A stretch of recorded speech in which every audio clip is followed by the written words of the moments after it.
다시 한번 인사하실 때 이렇게 한번 해보실까요? 올 한 해도 승리하셨습니다. 시작. 올 한 해도 승리하셨습니다. 네. 승리하셨나요? 네. 믿음이 좋으십니다. 어쩌면 이 자리에는 나 올해 실패했는데, 나 올해 실수가 참 많았는데, 별로 쌓은 업적이 없는데 이렇게 생각하시는 분들이 계실지도 모르겠어요. 그러나 여러분, 어려움 중에도 포기하지 않고 또 믿음을 잃거나 하나님의 손을 놓지 않고 잘 버티고 견뎌낸 것도 승리인 줄로 믿습니다. 잘 버티고 견뎌서 지금 이 자리에 계신 거잖아요. 그렇죠? 그래서 올해도 승리하신 것입니다. 그래서 승리했다고 말할 자격이 있어요. 여러분들에게는. 우리 앞뒤 좌우의 성도님들과 다시 한번 인사하겠습니다. 올해도 승리하셨습니다. 네. 벌써 이제 오늘이요, 2025년의 마지막 주일입니다. 그래서 송년주일 메시지를 시간이 많이 간 관계로 조금 짧게 나누겠습니다. 오늘 편집할 시간입니다라는 제목으로 말씀을 나눕니다. 요즘은 거의 스마트폰으로 사진들을 많이 찍으실 거예요. 이 스마트폰의 사진 기능이 발달을 해서 예전처럼 우리가 육중한 카메라를 들고 다닐 필요가 없죠. 여러분, 스마트폰으로 사진을 찍으실 때, 그러니까 휴대폰에 내장되어 있는 기본 사진 어플로 찍는 분이 계시나요? 손 들어 보실래요? 나는 그냥 카메라 기본 어플로 찍는다. 무슨 외모에 자신감이 있으셔서 그러신지 모르겠는데, 네. 기본 어플로 찍으시고 나중에 보정은 다 하시죠? 네. 보정도 안 하세요? 좀 하세요. 네. 보기가 흉할 때가 있어요. 네. 그래서 보정 어플을 하나쯤 다 쓰실 텐데, 한 조사에 의하면 현대인이 SNS에 그 게시물을 하나 올릴 때 내 사진을 평균 12번 정도 수정을 한답니다. 그러니까 먼저는 이제 피부 톤을 뽀샤시하게 바꾸고, 눈 크기를 키우고, 그리고 다리를 길게 하고, 뭐 이러면서 이제 줄였다 늘렸다 이렇게 하는 거죠. 허리는 잘록하게 하고, 이제 이렇게 하는 거예요. 그래서 여러분, 보정 어플을 쓰면 이런 일들이 벌어져요. 보여주시면. 왼쪽 사진은 우리가 뭐 잘 아는, 사실 이름까지는 모르겠는데 얼굴은 낯이 익은 배우죠. 보정하면 저렇게 되는 거예요. 네. 남자만 보여주면 형평성이 어긋나니까 다음 화면을 보여주시면 이렇게 된답니다. 보정 어플을 쓰면. 둘 다 뭐 거의 성형 수준이죠. 네. 요즘은 또 이제 AI가 휴대폰에 들어와서, AI도 이제 어플이잖아요. 그래서 여러분, AI에 내 사진을 올려놓고 이렇게 바꿔달라 그러면 다 편집을 해줍니다. 제가 지지난주에 내년 사역을 프레젠테이션 하면서 저의 스티브 잡스 사진을 보셨잖아요. 그죠? 그것도 다 이제 AI가 보정을 해서 한 건데, 저희 원본 사진을 편집한 거죠. 이 사진도 마찬가지예요. 보여주시면.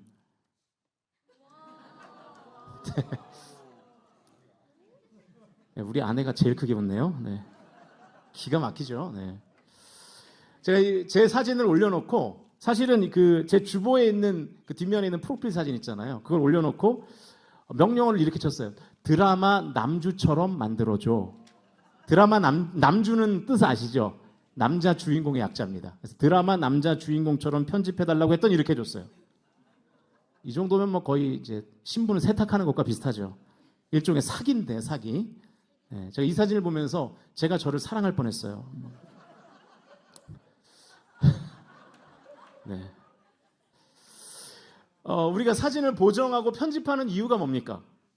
이 넘치는 살과 눈에 자글자글한 이 주름살, 이런 걸 안 보여주고 싶기 때문이죠. 또 거칠한 피부와 잡티, 그리고 작은 눈을 안 보여주고 싶기 때문에 사진 보정 어플을 쓰는 거예요. 우리는 내 얼굴과 몸에서 자신 있는 부분만 보여주기를 원하죠. 그리고 나머지 부분들은 다 지우고 싶은 거죠. 근데 사실은 여러분, 우리가 사진만 보정하고 편집할 것이 아니라 우리의 삶도 보정하고 편집할 필요가 있습니다. 어떤 어플로 우리의 삶을 보정하고 편집해야 될까요? 성경이라는 어플로, 신앙이라는 어플로 편집을 해야 되는 거죠. 심리학자들은 인간의 뇌를 가리켜서 가장 편파적인 편집기다라고 부른대요. 그러니까 우리는 내가 기억하고 싶은 것만 기억하는 거예요. 팩트가 있어도 그 팩트를 내 기억 속에서 왜곡해가지고요, 다르게 기억하는 거예요. 그래서 어떤 사람은 똑같은 1년을 살고도 불행이라는 필터로 편집을 해서 올해는 최악이었다고 말하기도 합니다. 반면에 어떤 사람은 은혜라는 필터로 편집을 해서 모든 것이 감사했다라고 말하기도 해요. 2025년의 마지막 주일인 오늘, 여러분은 지난 1년간의 필름을 어떻게 편집하고 싶으십니까? 오늘 저는 여러분이 신앙적으로, 성경적으로 편집장이 되셔서 이 2025년을 제대로 편집하는 주일, 그리고 남은 이 3일의 기간이 되기를 소망하는 마음으로 이 말씀을 준비했습니다. 오늘 본문을 다시 한번 같이 읽겠습니다. 사무엘상 7장 12절 말씀입니다. 시작.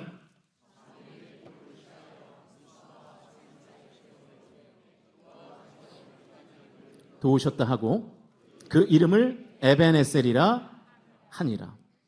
성도인 우리에게는 유명한 말씀이죠. 에벤에셀이라는 하나님의 이름이 나오는 성경입니다. 잘 아시는 대로 에벤에셀이라는 하나님의 이름은 직역하면 도움의 돌이라는 뜻이에요. 도움의 돌. 이것의 의미를 풀어서 표현한 것이 바로 여기까지 우리를 도우시는 하나님이라는 표현이죠. 성경 어플이나 컴퓨터 성경에 에벤에셀이라는 단어를 쳐서 검색을 해보면 성경 구절이 신구약 전체에서 딱 3개가 떠요. 마지막 성경이 오늘 본문이에요. 사무엘상 7장 12절. 그리고 사무엘상 4장 1절에 한 번이 있고, 그리고 5장 1절에 한 번이 나옵니다.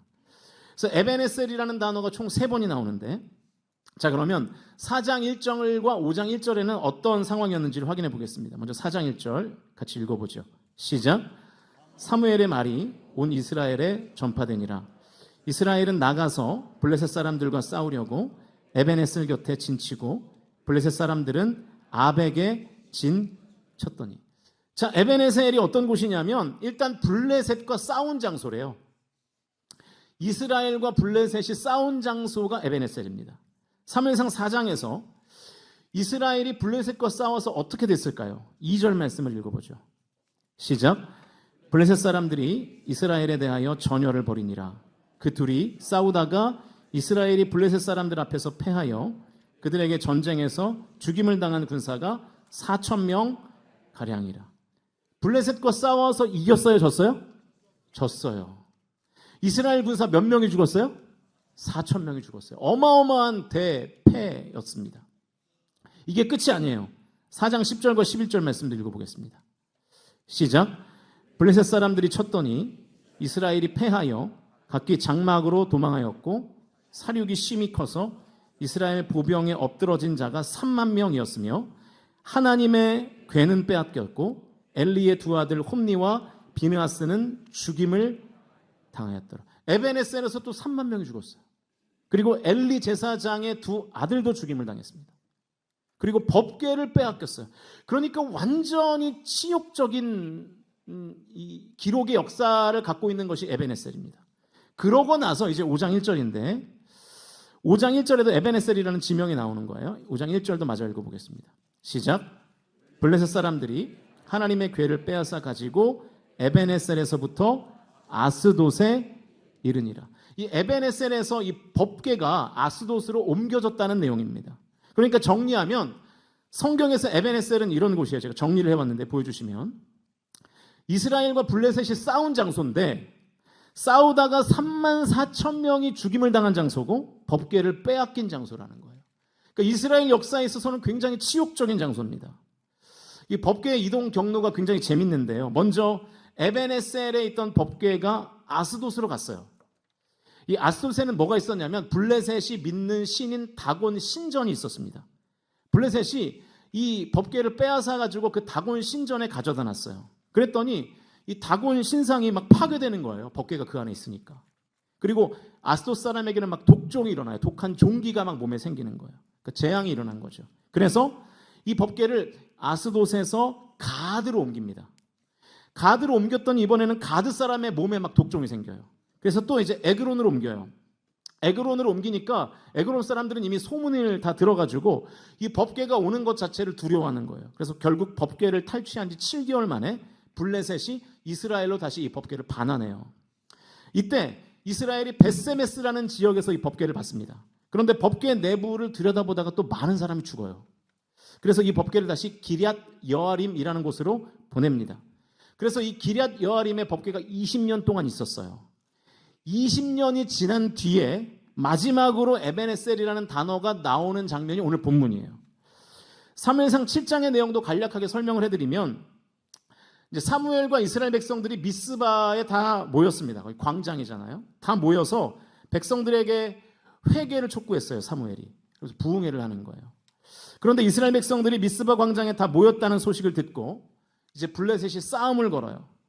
그때 이 싸움에서 이런 일이 일어나고 이런 결과가 찾아옵니다. 7장 10절과 11절 말씀입니다. 같이 읽겠습니다. 시작. 사무엘이 번제를 드릴 때에 블레셋 사람이 이스라엘과 싸우려고 가까이 오매 그날에 여호와께서 블레셋 사람에게 큰 우레를 발하여 그들을 어지럽게 하시니 그들이 이스라엘 앞에 패한지라. 이스라엘 사람들이 미스바에 나가서 블레셋 사람들을 추격하여 벳갈 아래에 이르기까지 쳤더라. 또 싸웠어요, 이스라엘과 블레셋이. 누가 이겼습니까? 이스라엘이 이겼습니다. 하나님께서 큰 소리를 내셔서 블레셋 군대를 어지럽게 만드셨고 결국 이스라엘이 승리하게 돼요. 이 전쟁 이후에 사무엘이 오늘 본문에서 에벤에셀의 하나님을 찬양한 것입니다. 그래서 이 에벤에셀이라는 지역이 20년 전에는 어떤 일이 일어난 장소예요? 제가 비교표를 준비했어요. 보여주시면 장소는 똑같이 에벤에셀이에요.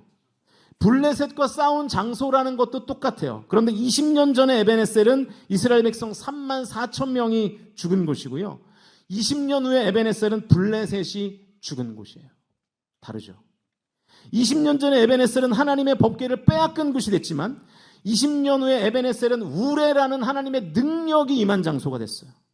이렇게 분명한 차이가 있는 거예요. 그러니까 이 에벤에셀이라는 장소는 이스라엘의 입장에서 보면 패배의 기억도 있고 승리의 기억도 있는 뭔가 양가 감정이 드는 장소였다고요. 그런데 중요한 것은 사무엘이 오늘 본문 12절에서 뭐라고 말씀하냐면 12절 말씀을 다시 한번 같이 읽겠습니다. 시작.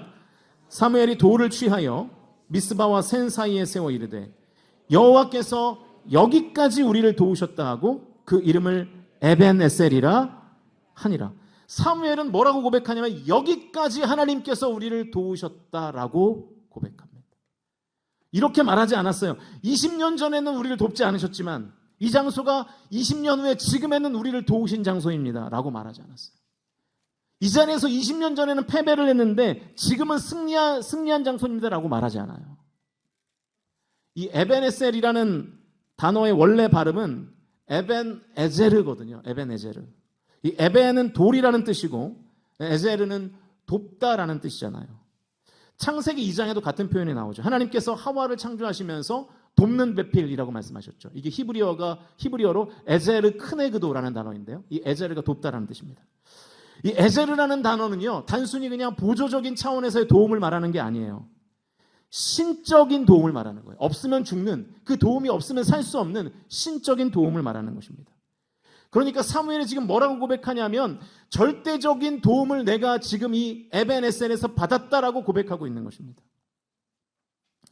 그러니까 사무엘은 20년 전 같은 장소에서의 패배와 치욕을 있는 그대로 패배와 치욕으로 인식하지 않는 거예요.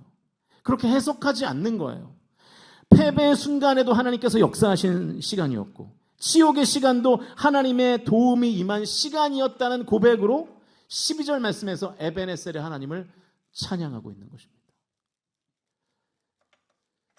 사랑하는 성도 여러분, 2025년 올 한 해 아마도 여러분 모두는 참 다사다난했을 거예요.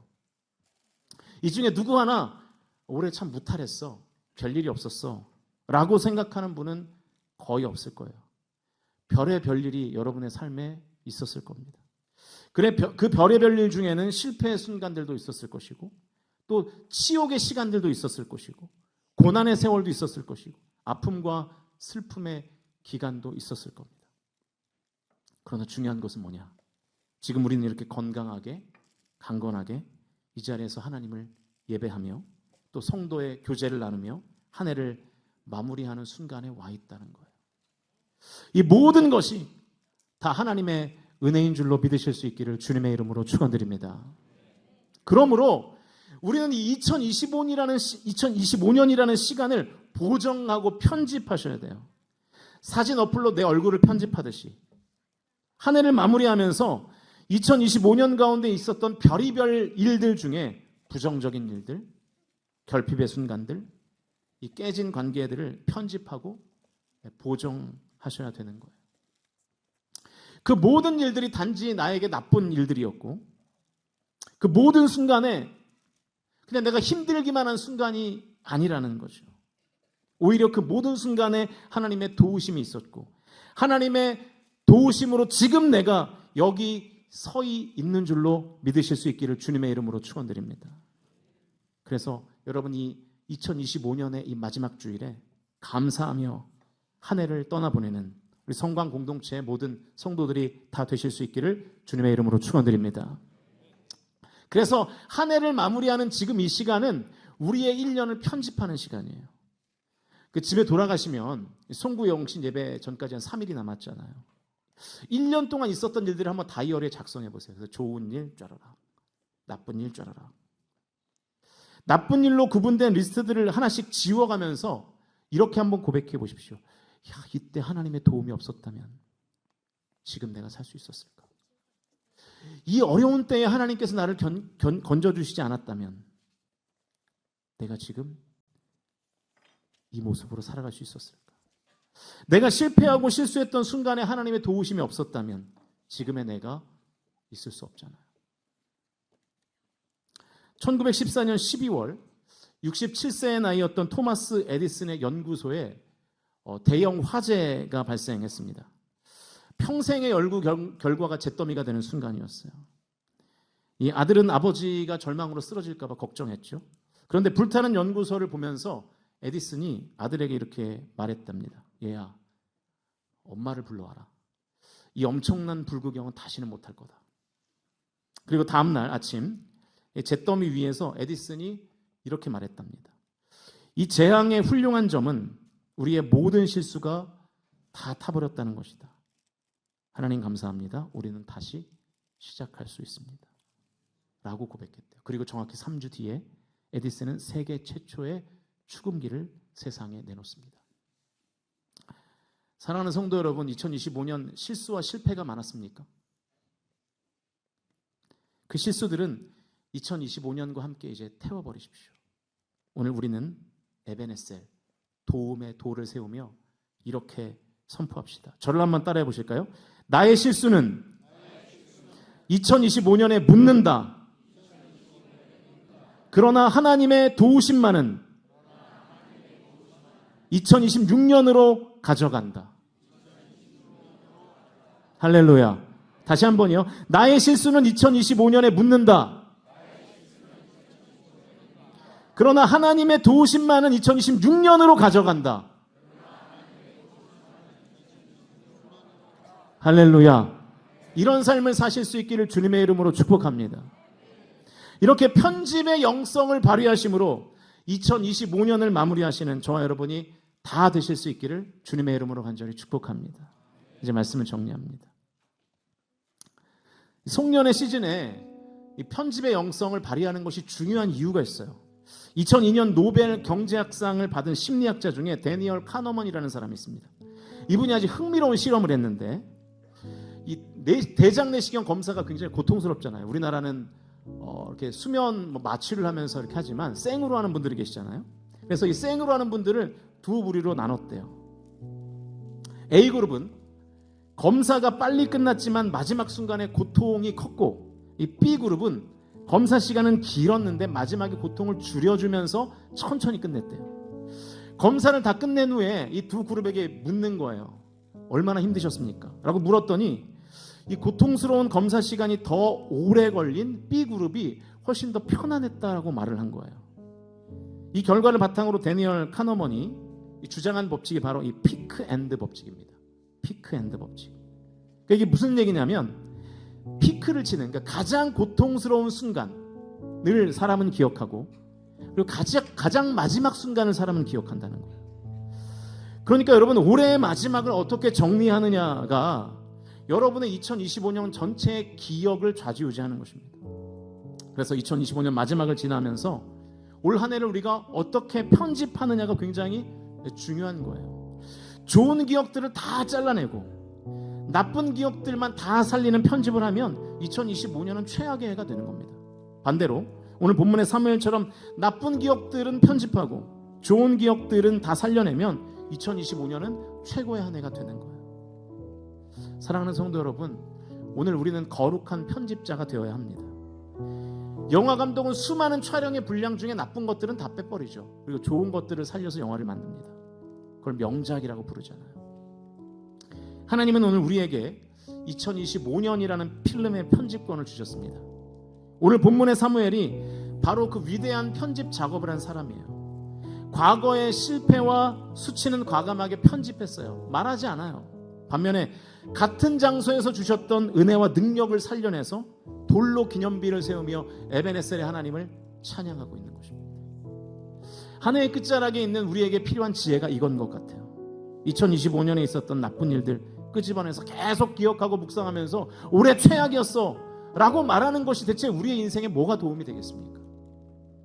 그러는 것이 아니라 그 어려운 중에도 나와 함께 하셨던 하나님, 그 지난했던 삶 중에도 하나님께서 순간순간 나에게 역사하셨고 베푸셨던 은혜의 하나님, 그 하나님을 우리의 기억 속에 끄집어내서 잘 편집해서 하나님의 은혜로 리셋되어 2026년을 힘차게 출발하는 우리 성광의 모든 가족들이 다 되실 수 있기를 주님의 이름으로 간절히 축원드립니다.